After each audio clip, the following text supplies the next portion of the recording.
सुंदरबन के घने जंगल में एक शेर और एक लूमड़ी रहते थे। दोनों बहुत अच्छे दोस्त थे, मगर शेर थोड़ा भूला भाला और सीधा था, जबकि लूमड़ी बहुत चालाक और होशियार थी।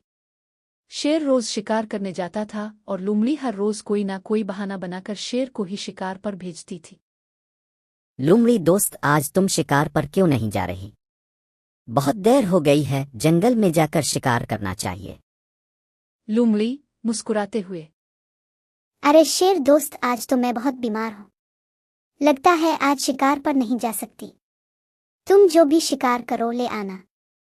शेर सोचता है कि लूमड़ी हर रोज कोई ना कोई बहाना बनाती है, मगर उसके जहन में कोई शक नहीं आता। इसलिए वो जंगल जाता है और एक बड़ा हिरन शिकार करके वापस आता है। शेर हिरन को अपने घर के दरवाजे पर रख कर नहाने चला जाता है और दरख्तों के पीछे छप कर देखने लगता है। अगर आज लूमड़ी ने कोई चाल चली तो मैं देख लूंगा। लूमड़ी अकेले में हिरन के पास जाती है और अपने चालाक अंदाज में हिरन को खाने लगती है। आज तो मजे आ गए। शेर नहाने गया है, मैं सारा शिकार अकेले ही खत्म कर देती हूँ। जब लूमड़ी हिरन खा रही होती है तो शेर चुपके से आता है और इसे देखकर समझ जाता है कि कुछ गड़बड़ है। लूमड़ी दोस्त, ये तुम क्या कर रही हो? तुम मेरी मेहनत का शिकार अकेले ही खा रही हो। लूमड़ी घबराकर। अरे नहीं शेर दोस्त, मैं तो बस थोड़ा सा चख रही थी कि कैसा है। तुम्हारे लिए बाकी छोड़ा है। शेर को अब लूमड़ी पर शक होने लगता है, मगर फिलहाल कुछ नहीं कहता। अगले कुछ दिनों में शेर को एक खरगोश मिलता है जो इसे बताता है कि शेर का वालिद जंगल के दूसरे हिस्से में बहुत बीमार है। शेर दोस्त, तुम्हारा वालिद बहुत बीमार है, तुम्हें फौरन वहां जाना चाहिए। शेर वापस लूमड़ी के पास आता है और इसे अपने बच्चों का ख्याल रखने को कहता है। लूमड़ी के अंदर का लालची जानवर जाग जाता है। लूमड़ी अंदर ही अंदर खुश होकर। शेर दोस्त, तुम फिक्र ना करो, मैं तुम्हारे बच्चों का बहुत अच्छा ख्याल रखूंगी। शेर अपने बच्चों को लूमड़ी के हवाले करके चला जाता है। लूमड़ी फौरन अपनी चाल चलती है और एक बच्चे को जंगल ले जाकर मार डालती है। एक हफ्ता गुजर जाता है और शेर वापस आता है।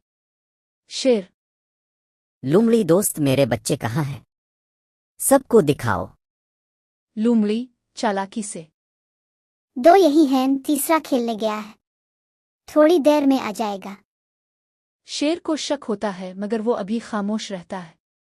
अगले हफ्ते लूमड़ी दूसरे बच्चे को भी जंगल ले जाती है और इसे भी मार डालती है। एक और हफ्ता गुजरने के बाद शेर दोबारा आता है। अब तो मुझे अपने तीनों बच्चे दिखाओ। लूमड़ी घबराकर। शेर दोस्त, अब सिर्फ एक यही है, बाकी दोनों खेलने गए हैं। वो थोड़ी देर में वापस आ जाएंगे। शेर को अब यकीन हो जाता है कि कुछ गलत हो रहा है, मगर वो चुप रहता है और लूमड़ी का पीछा करने का फैसला करता है। अब मुझे इस चाल को समझना होगा। शेर चुपके से लूमड़ी का पीछा करता है और इसे देखता है कि वो तीसरे बच्चे को भी जंगल ले जाकर मारने का इरादा रखती है। शेर फौरन लूमड़ी के सामने आता है। शेर। लूमड़ी, तुमने मेरे बच्चों को मारा है, अब तुम्हारा वक्त खत्म हो गया। लूमड़ी बहुत डर कर। शेर दोस्त, ये सब झूठ है, मैं तो कुछ नहीं कर रही थी। लेकिन शेर को सब कुछ समझ आ चुका होता है। वो लूमड़ी को मार डालता है और अपने बच्चों का बदला लेता है।